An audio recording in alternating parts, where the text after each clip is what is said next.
Hello and welcome back to the Simplifiers podcast, where we take topics in business and in life and simplify them. Now, friends, I love doing this podcast, and one of the most wonderful details about this podcast that I like to do is that I manage to meet and connect with so many amazing, interesting people. So if you remember way back when in season 1, I interviewed Dr. Gary Chapman, the author of The 5 Love Languages. And he then introduced me to Dr. Paul White, the co-author of The 5 Languages of Appreciation in the Workplace, which has led me to our guest today. John Ruhlin. He is the world's leading authority in maximizing customer loyalty through radical generosity. He's the founder and the author of the book Giftology and has been featured in Fox News, Forbes, Fast Company, Inc., and New York Times. Now, he has become the number one performer out of 1.5 million sales reps for one of the most recognizable brands in the world. We're going to talk about that.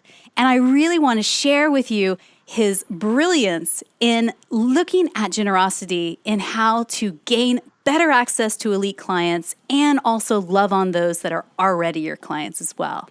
His client list includes people like the Chicago Cubs, Caesars Palace, UBS, Raymond James, and more. John and his Giftology team can help any individual turn their clients into their own personal sales force to drive exponential growth. So I'd like to welcome to the Simplifiers podcast today, John Ruhlin. Hey, John. Hey, Mary. I'm so glad that you are here. So if anybody out there is listening, they obviously know about the 5 love languages. That is universal. So many people have read that book. And if for whatever reason you've never read that book, let's just go over that really quick, John, because you, my friend, are like one out of the 5 love languages. We're going to take such a deep dive in today. So Dr. Chapman believes that every single person on the planet has one primary love language, how they like to receive love and appreciation, and sometimes a secondary language. So here are the 5, just as a recap for folks. Words of affirmation, quality time, acts of service, physical touch, and this is yours, John, tangible gifts. So, Mr. Master at Gift Giving, I would love for you to simplify down how to give thoughtful gifts in the workplace and in business. Can you tackle that today? Yeah, of course. Absolutely. I love that book, by the way. I didn't realize that was kind of the indirect connection. Isn't it amazing? I mean, at a core level, what we teach around gifting, it's just loving on people. That's what people they get confused and they don't understand. Really, all of Giftology is love, and we all crave it. Whether we're a CEO of a billion-dollar company or whether we're the janitor, we're all human beings. So I love the fact that that was the indirect connection. I'm a huge fan of Gary. Oh, they're both amazing. Dr. Paul and Gary, we've had both of them on the podcast recently. So let's dive into this concept of thoughtful gift giving. First and foremost, you talk about radical generosity. Break that down for us. Yeah, well, at a core level, giftology and radical generosity are kind of interchangeable. When people, especially in business, we all say that relationships are our most valuable asset. It's our relationship with our clients, our employees, our referral sources, our vendors. And there's this huge disconnect between what we say and what we do. And really, giftology is just saying, is putting in a tangible way that you matter. And when you're radically generous, oftentimes, it could be radically generous with your time. It could be radically generous with other things. But oftentimes in business, the one thing that's most underdone is the tangible form. Because we think, it doesn't matter. That person already has enough money. And so when you can go in and show that your words and your actions are in alignment, are in congruency, and show that radical generosity, the other person on the other end says, it's not just lip service. It's not false. It's not fluff. And so really radical generosity is just taking and putting into a tangible form and showing that the other person that they matter. Yeah. And it's not just when you're trying to win the deal. I think that's where a lot of us mess it up is we think, well, if we just impress them right out the gate and then we win the deal and then the gifts don't end there, right? The generosity doesn't end there. No, it's like a lot of people when they're courting their wife or their husband, they'll go all in when they're dating. And then it's like, they say I do. And then all of a sudden, you stop. And it's like, well, that doesn't work. Like that's the starting line of the relationship. And so oftentimes in business, we do the same thing. We wine, we dine, we'll spend all this money on trade shows and dinners and golf and presentations. And then we get them to sign on the dotted line, and then we don't want to court them anymore. Like that's the start of the relationship. If anything, most people have it backwards. You should spend more money on the people that you actually have signed and are married to than the people. And that's where even big companies, small companies, it's like they'll spend anything to get a client and nothing to keep them. And they wonder, I don't understand why I'm not getting referrals. Right. Well, guess what? You haven't inspired that other person to want to reciprocate. You haven't inspired them to show them that you're different. Most people, it's like when things go wrong, that's when you find out who people really are. In business and in your interpersonal relationships and people, it's like not rocket science. Anything that we teach, like it's been talked about before, just most people haven't put in a whole like system and strategy to it, which is what we did. Yeah. But a lot of the principles that we talk about, and same with Gary, like they're based on 2,000, 3,000-year-old like old transcripts, the Old Testament of the Bible, whatever your faith belief is. It's all based in like things that have been around for forever, just people have forgotten. It's love. I mean, at the bottom core of it all is love, right? Yeah. So let's back up a little bit because I feel like your story is so fascinating to me. I mean, I read through the book back to front, front to back, and read it again because I just love it. You have to see, like, my book has so many little dog ears on it because it's just, you've got lots of brilliance in a little bitty package here, which is great. So tell me, how did you become so brilliant at this stuff? Like, what is your story before even being part of Cutco Knives? Yeah, well, most people would assume, like, when they hear the Cubs and some of these big clients that we have, and this speaking on Google stage, whatever else, that like maybe we grew up with an affluent family and country club and stages were kind of normal. But so I didn't grow up in New York or LA. I grew up in the middle of the country in Nowheresville, Ohio, milking goats every morning. Like that was my like start. I was the kid that showed up with like crap on their boots and like I was a farm boy. I was one of 6 kids. We had a 47-acre farm. We had a 1-acre garden, like very old school. And so, gifting didn't come naturally, high-end, affluent, none of that. Yeah. And so it's oftentimes people are like, oh, I could never do that, John. I'm like, well, if you saw where I grew up and what I came from, like it wasn't like I, grew up in the right family. Although my family's awesome, we were just very low, like blue collar, very, very blue collar. And so I wanted to get out of Dodge. I was going to go be a doctor because I got straight A's all through school. I hated blue collar work. I would bale hay in the summers. We weren't hanging out at Disneyland. We were hanging out in the garden hoeing corn. Very not exactly the funnest thing. So my life really changed. I've always sought out older mentors, people that like were wise and had a lot of wisdom. And I go to intern for Cutco, the knife company, which it's like the Rolex of cutlery. It's handmade in New York. It's about a $250 million company. And they have an internship program. And out of desperation, I'm like, I'm not a salesperson. These knives are like thousands of dollars each, for a set. I'm like, nobody can afford these. But like my buddy Steve was doing it. I'll try. But my life changed, not just because of that program, because they're one of the best people development and sales training companies on the planet. I didn't realize that. I just kind of got lucky. But my girlfriend's dad was an attorney, and he was a rainmaker. Like, he was the guy that was always giving things away, super generous. And when you're poor, you notice when people are generous.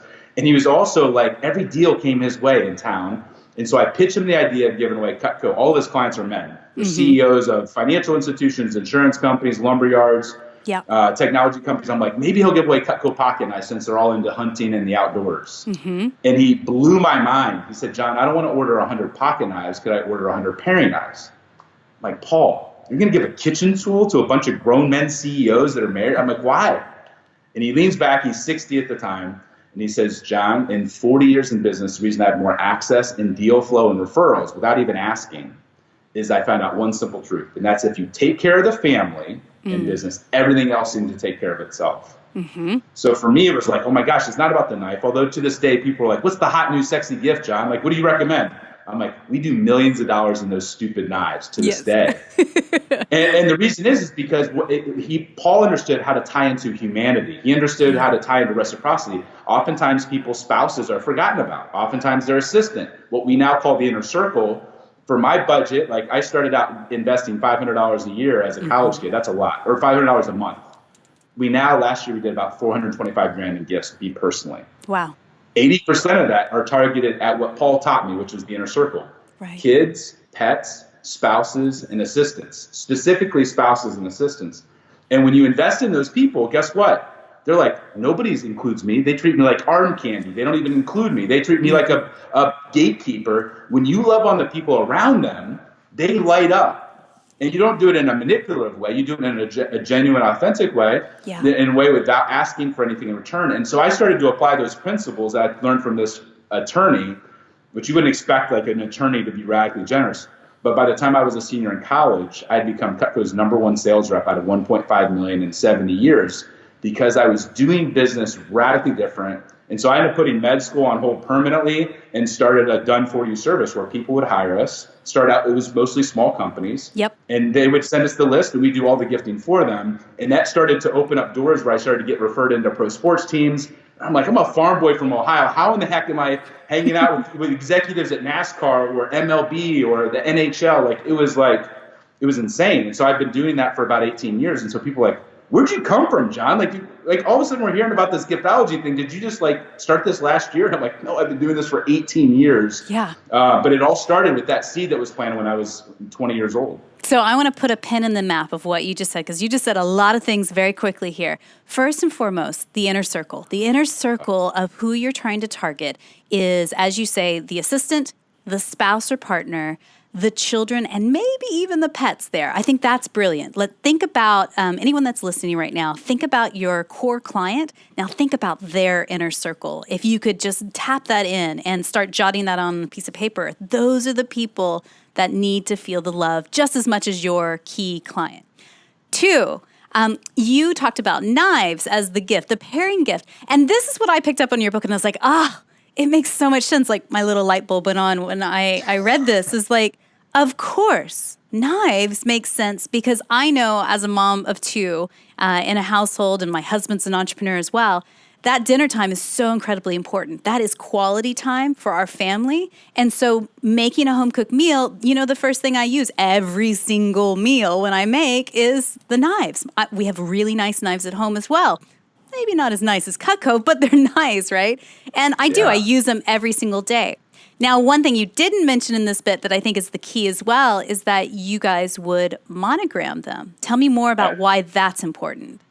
Yeah, well, I mean, the book Essentialism, Greg McNown, most people have too much stuff. Yeah. Think about I have a box by my door and I'm unloading to Goodwill or to regift things every single week. Yeah. And most people don't need more stuff, but everybody has room for an artifact. Yeah. And usually an artifact, we won't call them gifts anymore, we call them artifacts because they have to be personal to the person. There has to be a story attached to it, and there has to be meaning behind it. And one of the things, I won't send out a single gift. I don't care if they're knives or leather goods or anything, unless I can personalize it. I might not be able to personalize the gift when I'm sending it out to 1,000 people, to each one be different. Yep. But if I send out 1,000 of the right gift, packaged the right way, and I personalize it with their family name, now all of a sudden it becomes a family artifact. And I've seen people worth millions and even billions of dollars fight over, in a divorce or whatever else, over the stupid knives. Why? Because they got used for 30 years at every family gathering, every important bar mitzvah. I don't care what your heritage is, it centers around food and drink and celebrating in the kitchen, whether you live in Africa or whether you live in the US or whether you live in Europe. And so when you personalize it to them, A, they can't regift it. B, it shows them subconsciously that you made this just for them. And people are like, oh, it doesn't matter, whatever. And I'm like, if I can't engrave it and personalize it to the person, I won't send it for our clients. I won't allow them to do it. And they're like, what do you mean you're not going to send out 1,000 blank whatever, or 10,000 blank or 100? I'm like, I won't do it. Do you want them to keep it or you want them to regift it? Yeah. Do you want them to use it and cherish it? Then take the time to get their name spelled right and to personalize it. Otherwise, redirect your money somewhere else. Because that one little detail, it's such a huge thing that people think doesn't matter. And I'm like, the details matter. And, it gets my brain spinning to think about our clients as well. I mean, we have clients all over the world. And thinking, and again, just going one step further to be super thoughtful in it. So our clients, I know, will love getting leather-bound journals, leather luggage totes because they're traveling, overseas all the time. Other things that could be personalized. They don't want a T-shirt. They don't want a polo shirt. And they certainly don't want a polo shirt that has your logo on it. Like, that's a big aha right there for sure. No logos. Unless the logo adds value. If you went to Harvard, you care about Harvard. Yes. If you love the Cubs, but what's funny is up the food chain, when you're dealing with affluent people, if you notice, like Gucci and the different high-end brands, the logo gets smaller and smaller. And so if we're doing a gift for a bunch of Cubs executives or a bunch of Cubs sponsors, they might love the Cubs, but even they don't want a shirt or a jacket or anything with the logo the size of a basketball on it. And yet that's what most people do. They think they're branding. I'm like, no, you're ruining the gift. You're trying to turn the gift into a billboard. And the affluent, really anybody, but the affluent people specifically, so you personalize it with their name. Yes. Because a gift by its very nature is recipient focused. It's like thinking about a wedding. You would never go to a wedding, and I would never put compliments of Giftology on the Tiffany's vase or the Cutco knives or any of those sorts of things. So the logo is definitely a no-no. Yeah. Because it ruins it. It makes it, you basically, even if it's world class, you turned it into a promotional item or swag. And that doesn't make anybody feel like that's what people don't understand is the gift should cause a deep-rooted psychological emotion. Yeah. And that's what connects us as human beings is the emotion. We'll justify the logic and the numbers after we've connected with the human being. And most people don't understand that, like, I don't care how much money you're worth, like we all want to be connected as a human emotionally. And then we'll run through walls for people. We'll figure out the numbers to make them work. And people don't realize that they think they're gifting, but they're really not. They're marketing, and they're actually not doing very good marketing because if you really want them to use the item, make it recipient focused. Yes. Period. Yeah. And again, putting their name, their monogram on it, not your logo, that I think there is something true to that because it becomes very special. It is. It's that special artifact. It is not something that they could just throw away next month. There's something deeper to it. So I want you at this point to share this amazing story, you and this gentleman named Cameron, who you wanted to really impress and get on your radar. It's in the book. Can you give us a little bit of a taste of that story? A little snapshot. Yeah. So like a lot of us, we all have the people that we meet that are like, man, if I could just get this person as a advisor, a mentor, a referral source, a pillar of the community. Yes. That's when I met Cameron. I saw him speak at this big event in Vegas, and I was like, everything that came out of his mouth was gold. I found out he was coming to speak to my chapter of EO, Entrepreneurs Organization in Cleveland, a few months later. And so I walk up to him and I'm like, I look at the dates and I'm like, oh my gosh, the Cavs, LeBron's in town, it's opening night, and we'll go out to a steak dinner and we'll be boys by the end of this. That's what I'm thinking in my head. And when I asked him, I said, hey, Cameron, do you want to go to the dinner and the ball game? He looks at his calendar and he's like, I don't have anything else going on. I guess I'll go. And for me, it was super deflating. But then I was like, in my head, I'm like, duh. Like almost all of our clients that are affluent, they go out to 100 dinners that are nice with wine. They go out to 100 ball games or 100 rounds of golf or tennis or whatever it is. Like, the entertaining is the same in almost every industry, and oftentimes people don't want another night away from their family. They just want a night, or they want a night with their kids. They want rest. And so in my head, I'm like, I got to do something different to wow him. Yep. And so I'm like, Cameron, what else are you going to do when you're in town? He's like, well, I want to go shopping. There's some stores that aren't in Canada. I'm going to go there. And I'm like, oh, maybe this is my angle. Where are you going to go? And he said, Brooks Brothers. And so on the spot, I'm like, I'm a Jose Bank guy. What's your shirt size? And he looks at me like, does this dude have a man crush on me? Like, this is a weird, like asking clothing sizes is weird within 2 minutes of meeting. Yeah. But he was kind. He actually told me the size. And I'm like, great, I'll send you a shirt. So long story short is the morning of, Cameron's flying and he starts texting me, my flight's delayed. Do you just want to cancel the dinner and the ball game? And I'm like, no, whenever you get in, let's just go for drinks. And he's like, okay, fine. So I drive up to Brooks Brothers. I put the sizes down. I put the Amex down. I said, I want one of everything in your fall collection. All your jackets, pants, suits, belts, everything. Pause. One of everything is what you just said. Everything. Okay, unpause. Carry on. Yeah, one of everything. The guys that are there think I'm joking, and I'm like with a deadpan face. I'm like, I wish I was, but I want one of everything. And they're like, okay. So they rang everything up. I'm praying to God that it actually goes through because it was $7,000 worth of clothes. Yeah. We go over to the Ritz where we stand, one of the top, and I'm like, hey, I asked for the GM. I'm like, one of the top business coaches in the world is coming to town. Do you want to do something amazing to blow his mind? Of course, it's the Ritz. What do they say? Sure. Absolutely. Yeah, what are you thinking? And so I'm like, I want to merchandise this hotel room to look like a Brooks Brothers store. Jackets here, pants. And they're like, we've never done that before, but yeah, we can do that. So it takes them like an hour. They get everything set up. I'm downstairs drinking like a triple on the rocks. And I'm not a big drinker, but I was so nervous. And my business partner's chiming in my ear. He's going to think you're a stalker. This is the worst idea ever. And Cameron gets in. You can tell, like, it's one of those travel days from Hades. Like, he has no desire to do dinner and a ball game. And I'm like, Cameron, go take a shower, come down whenever you're ready. Yep. And he comes down about 25 minutes later. He's glowing.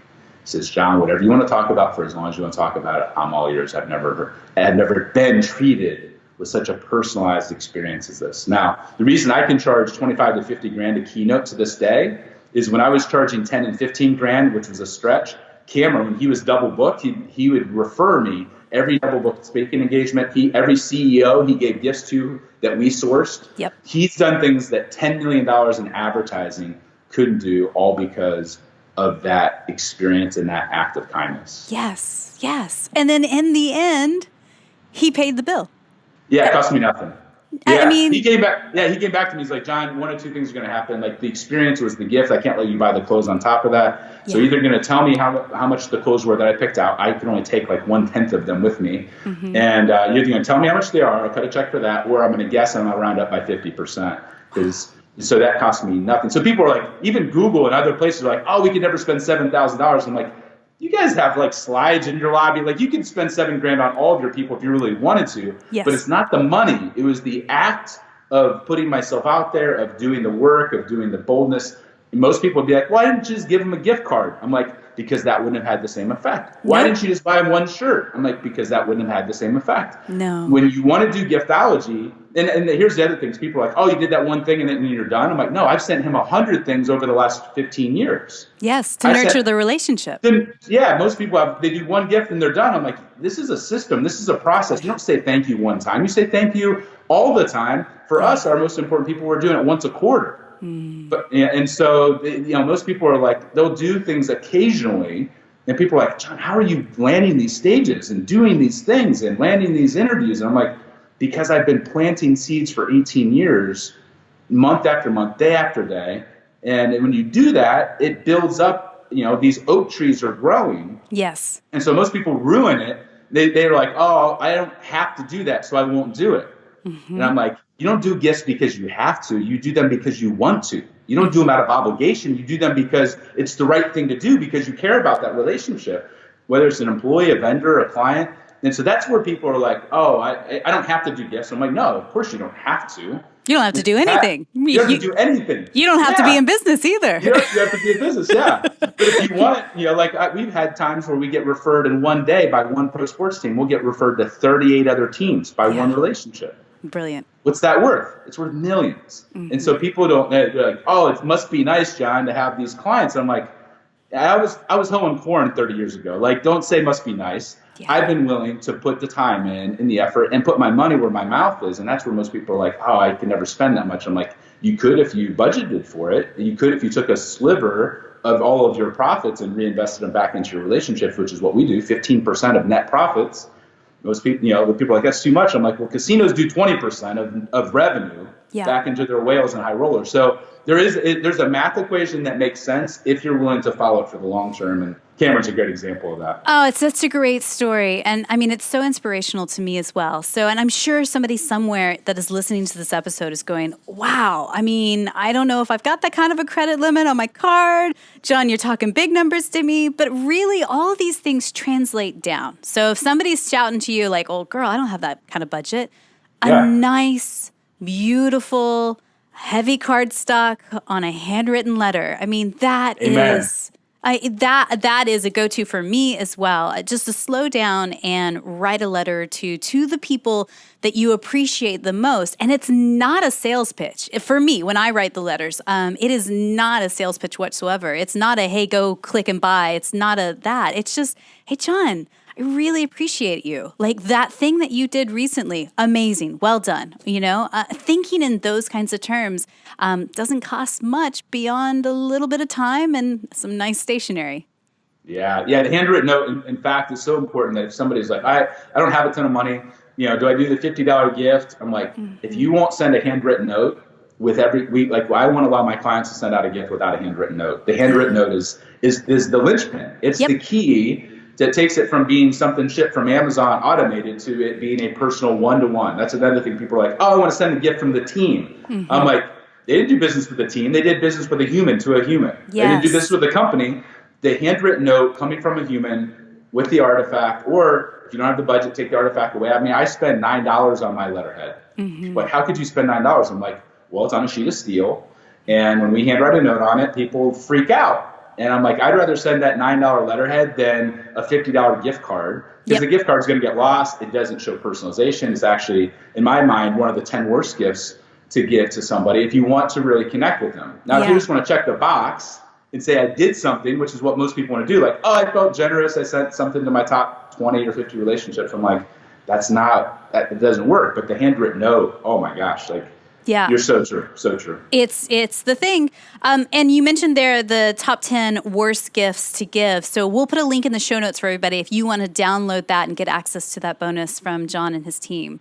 It's something we take all of our clients through. The 10 worst gifts to avoid giving if you want referrals without asking. Gift cards are on there. Consumables. People are like, oh my gosh, why is consumables the worst? I'm like, because even a $200 bottle of wine gets consumed and forgotten about in 15 minutes. Or you send wine to somebody that's their dad's an alcoholic, or you send a ham to somebody that's vegan. There's so many reasons. So these top 10, we give an explanation. If they go to The Giver's Edge, normally we charge for it, but thegiversedge.com, they can download the 10 worst gifts to avoid giving. And some people come back to us like, John, this is my whole playbook. This is what I've been given for 30 years, so they're horrified.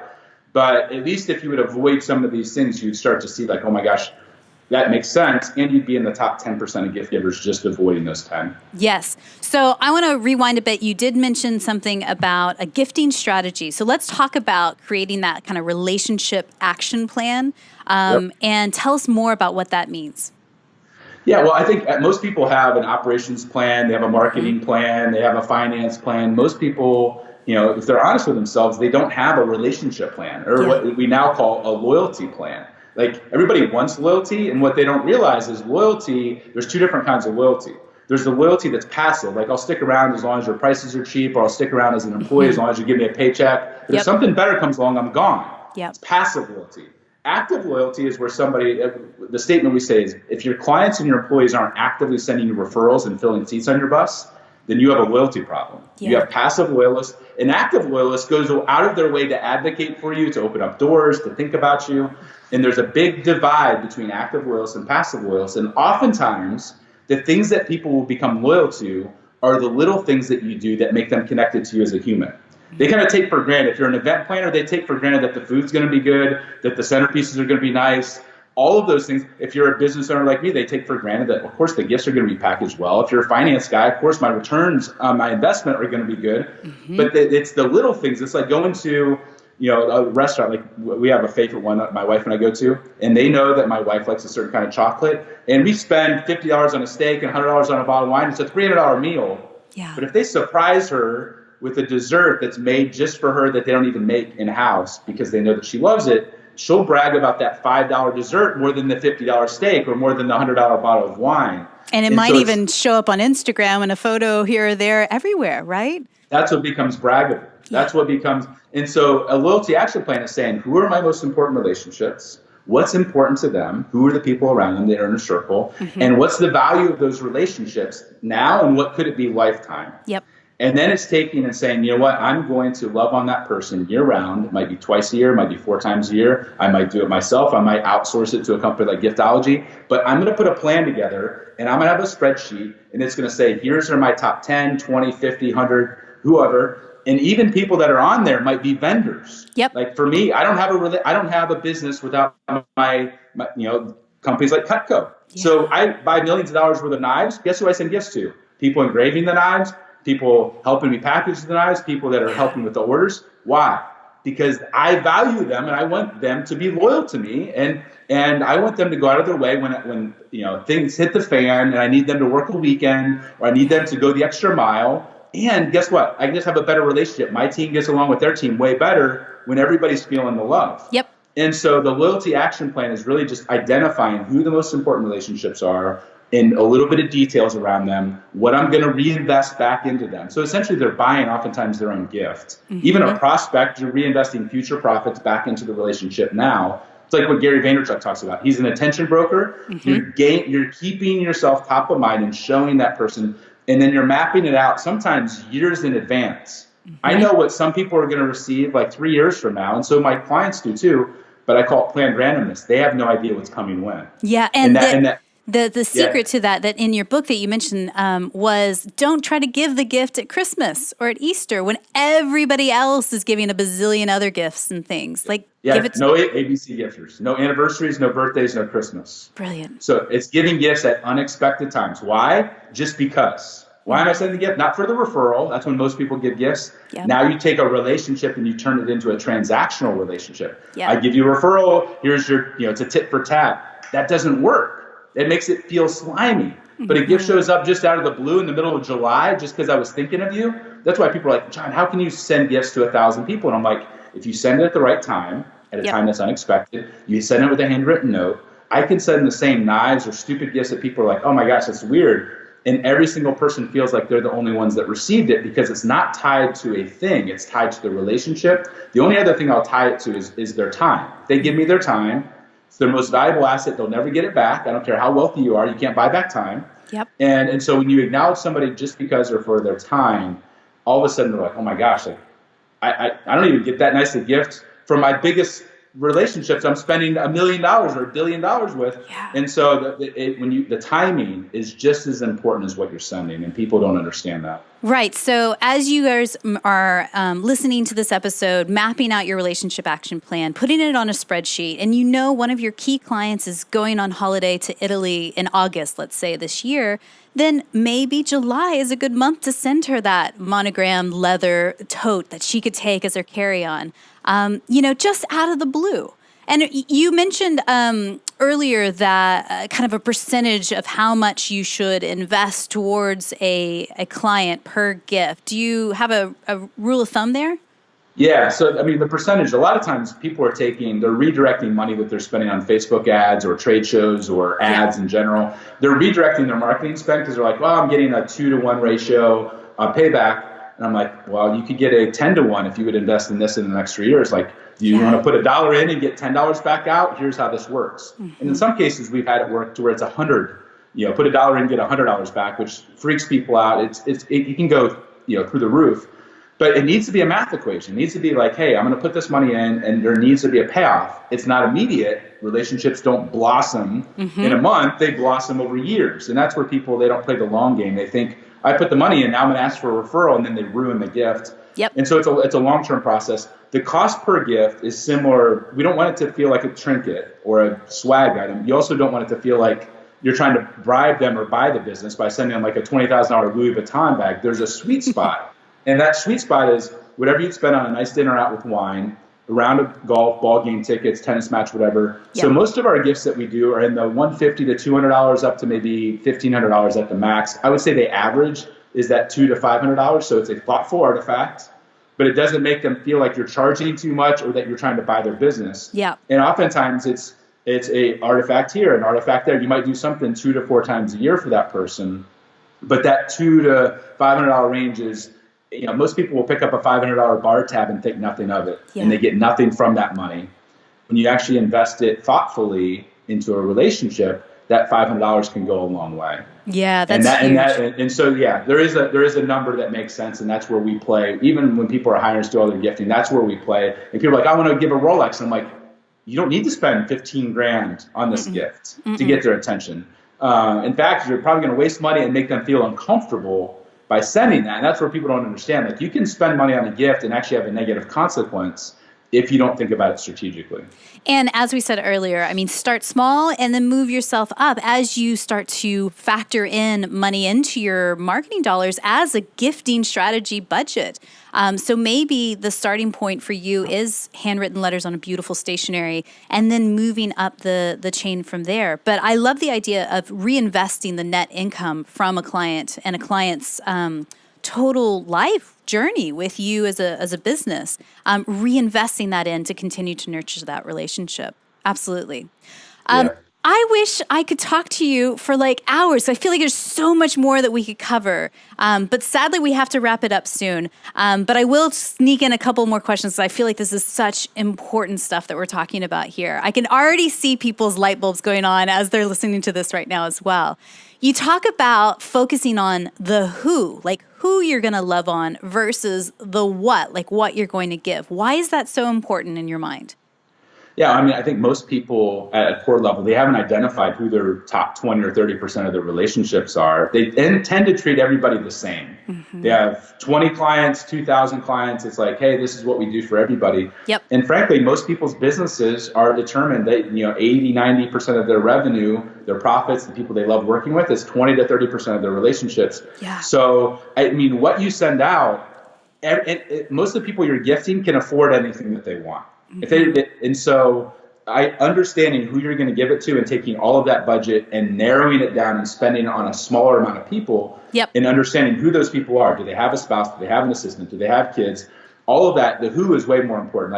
The what is like the last step. After you determine who and when and why and all the other things, then oftentimes our team with a little bit of data can pick the gift for our clients. And it's because we're tying into the humanity. Most people, when they're shopping for a gift, they shop with their own eyes, and they're like, oh, I love technology, I'm going to give technology. I love steak, I'm going to take people out for steak. Yep. We all have our rose-colored glasses. Right. And so the what is really just a delivery vehicle to remind them that you're liked, trusted, and top of mind. Like that's what the gift, that's what the artifact should do. And it should be an extension of that relationship, of that love. And if you haven't done the homework on the front end, you're going to completely botch the back end portion, which is the final piece. And most people, they want the catalog. They're like, John, send me the Giftology catalog. I'm like, we don't have one. Like, what do you mean? I'm like, our team picks the gift. You got to get me this data. If you get me this data, then we can pick the gift. Yeah. And we're going to tie in not to their office. We're going to tie in all of these other things that kind of seem weird. And so, we kind of flip the equation backwards and start with the who versus the what. It makes me think about that essay that came out a long while ago. It was Wired magazine's founder, Kevin Kelly. He wrote an article about 1,000 true fans. That you, as a small business, you don't need millions of followers. You certainly don't need millions of clients, because if, as a small business, you can't service 1 million people, right? What if you only need to focus on 1,000, like those raging fans that would drive 200 miles to go see you speak, that would buy every single thing in your shopping cart, that are just going to shout from the rooftops? I call them our gospel choir. Like the Simplifiers certainly have a gospel choir that will just put their robes on and tell everybody about our podcast. So I think this kind of strategy plays into that as a framework, that you're not trying to gift and accompany a bazillion people out there. You're narrowing down to those 1,000 true fans. And maybe it's even narrowing down to 100 or to 10 as you start and go, right? 1,000%. Yeah, there's no question. If you can I'd rather have one raving fan than 100 satisfied clients. A satisfied client does nothing for you. They sit on your hands. They'll leave you in a heartbeat if something else better comes along. But that raving fan, that true part of your tribe that goes out, they can send you 10 referrals. Yes. And that's where people are like, oh, do you just take care of your best clients? I'm like, no, I have some people that they'll never be my biggest client, but they love me and they'll open doors. And so I treat that person as well as the person who is in my top 10 client list, because I'd much rather have people that are willing to run through walls for me. And oftentimes I treat my employees just as well as most people treat their best clients. Like that internal customer is just as important as the external relationship. And so, I agree 1,000% that the Seth Godin talked about, Kevin Kelly, Tim Ferriss. I mean, it's true. Once you get to that critical mass of having 1,000 evangelists out there that are going crazy, it's silly, the doors that open and the projects that come your way. It's true. It's 100% true. So I really want to switch gears a little bit and remind everybody, if you have not picked up a copy of the book, Giftology, I highly recommend it. It is an easy and fast read, but that no means does that mean that there's not lots of good, simple, practical tips. It's jam-packed full of good stuff in here. So we'll put the link in the show notes for people to check that out. Like we said earlier, start setting up that gifting strategy. Think about what money you're spending. If you're spending thousands upon thousands of dollars to, exhibit at a trade show, or, print up thousands of koozies with your brand logo on it. I mean, first off, the landfills will thank you if you stop creating all of that stuff. Amen. But then also just think about how you could redirect those dollars in a different way and make a greater impact for your small business. I want to switch gears a little bit, John, and talk about a couple of questions that I like to ask all of our guests. First and foremost, is there any book or maybe a blog that you're reading these days that is super inspiring to you, or maybe shifting and challenging you and poking holes a bit? Yeah, there's a guy named Robert Glazer who published. He started out publishing it just to his employees. It's called. He'd write it once a week to his employees to share wisdom, ideas, thoughts, because they were all remote. And he called it the Friday Forward. And so it was something that he'd forward out to his team. Well, they started to forward it out to family members, and those family members started to forward it out. It's now this global newsletter thing. It's Friday Forward. It's been written about in Inc. and a bunch of these publications, and it's just well written. It takes things that are common, misperceptions about things, and it just the thoughts that we have in our head. It's kind of like Seinfeld, the comedian, like the simple things in our head that we never really talk about. Like he just puts it and then does the research to be able to exemplify just cool relationship building principles and management principles. And so I'd say one of my favorite, I don't sign up for very many newsletters on purpose. Yep. But his is one that I read every week. We'll definitely keep a link in the show notes for people to check that out. It's a great recommendation. One side note before I forget to mention, and I also want to shout out to you, John, that I think is absolutely brilliant. I remember reading in the book that another detail of how you love on people is that you pay for your employees to get their houses cleaned on a regular basis.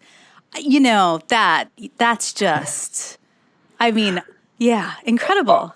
Almost all of our employees, in fact, the best giftologists are women, because emotional intelligence and understanding details matter. So almost all of my team are stay-at-home moms. They have kids, they work from home, they're married. And we asked ourselves, what would make their life easier that they never spend on themselves? So we don't give them the option of choosing cash, because they'll buy bills or kids stuff for their kids.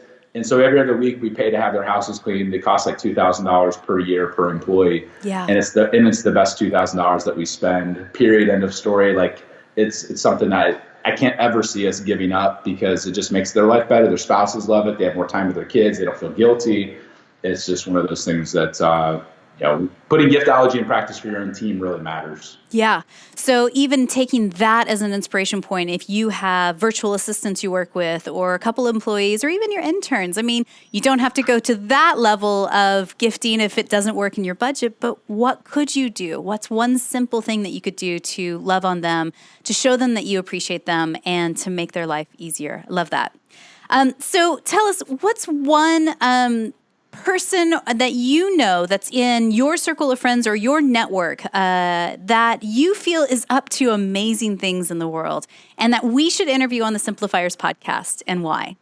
Yeah, so I would say somebody I love. He's one of the best speakers I've ever heard, and huge advocate for us. But he's actually an attorney by trade, ironically enough. But he wrote a book called Never Lose a Customer, and his name's Joey Coleman. And so if you haven't had him on the show, dynamic, just one of the most thoughtful, creative, and he has this whole process of touches. Gifting is one of them, but he has 5 other things that he talks about. Yep. So he's similar to 5 love languages, but more from sending videos to your customers and how you engage people. That first 100 days of how do you create that experience that makes them want to be a client for life. And so his book is like, it's not a short book, but it is detailed and thoughtful, and I'd highly recommend his book and him as a thought leader by far. Excellent. He sounds like a perfect match for us. So, John, I'm kind of curious, as we've been talking all this way, would you consider your love language gift giving? Do you like to receive gifts? It's on the list. I think almost everybody has all of them, but like Gary talks about, it's really the holistic thing. Yeah. But ironically enough, I'm an introvert. Yeah. And people are like, but you speak on stage at huge stages. I'm like, I know. I play an extrovert, on camera, TV.